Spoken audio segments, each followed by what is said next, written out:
In this video, we'll visit the Pisgah National Forest to hike the Cat Gap and Butter Gap trails.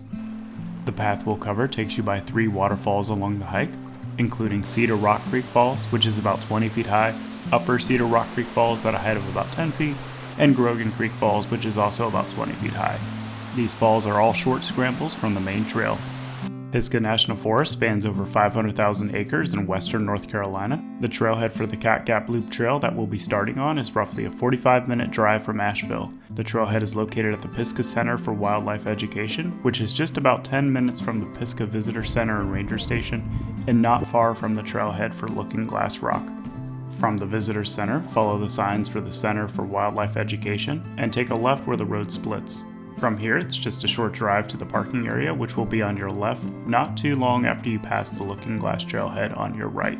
Our hike begins on the Cat Gap Loop Trail from the parking lot, and is then continued on the Butter Gap Trail. For this hike, we'll stop at the Cedar Rock and Upper Cedar Rock Creek Falls, along with the Grogan Creek Falls, before making our way back for about a 4-mile out and back trip. The trails are ranked moderately difficult, however for this trip there's not too much elevation gain, and the scrambles down and up from the falls are the more challenging aspects of the hike, along with one area where the bridge is out to cross the creek.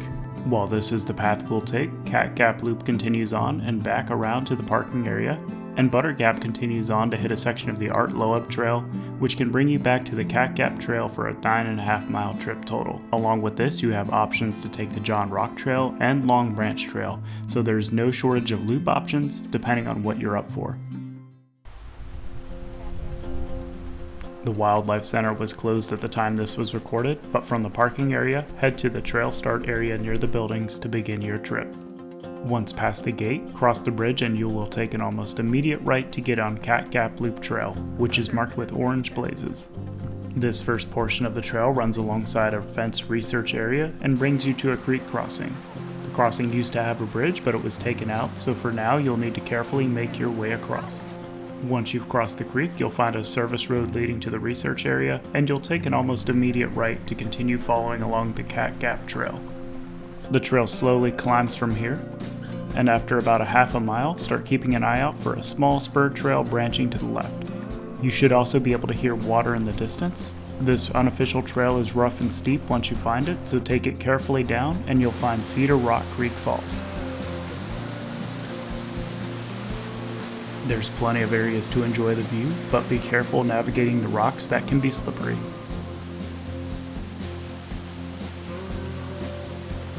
Once done, make your way back up to the main trail and head left to continue on.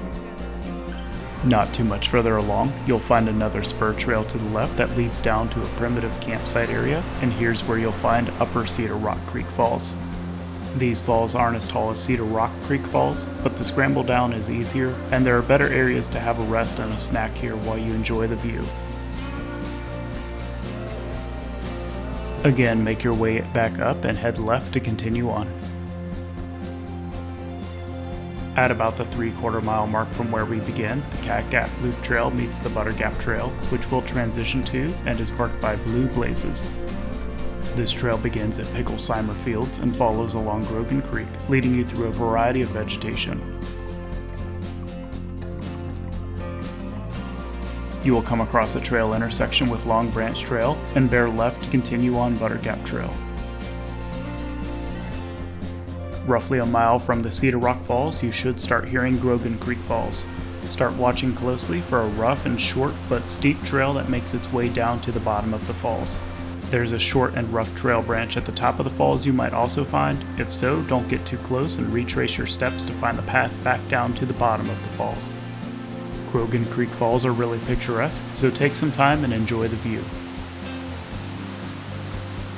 Once done, if opting for the 4-mile out and back trip, scramble back up to the main trail and head right to begin retracing your steps to make your way back. You will just need to navigate the Long Branch Trail intersection by bearing right to stay on Butter Gap Trail and heading left when you transition to the Cat Gap Loop Trail. Carefully cross the creek near the research area to continue on Cat Gap Loop Trail and find your way back to the main trailhead. A few other notes as we wrap up. The Pisgah Center for Wildlife Education is closed now after being damaged by a tropical depression. You'll see signs for the fish hatchery located here as well if looking for the parking area. Trail portions covered today are open to mountain bikers between mid-October and mid-April, so keep an eye out for bikers if hiking during that stretch of the year. With that, I hope you're able to make it out for the shorter hike we've covered today with the chance to view 3 waterfalls, and we'll be covering more hikes in the future.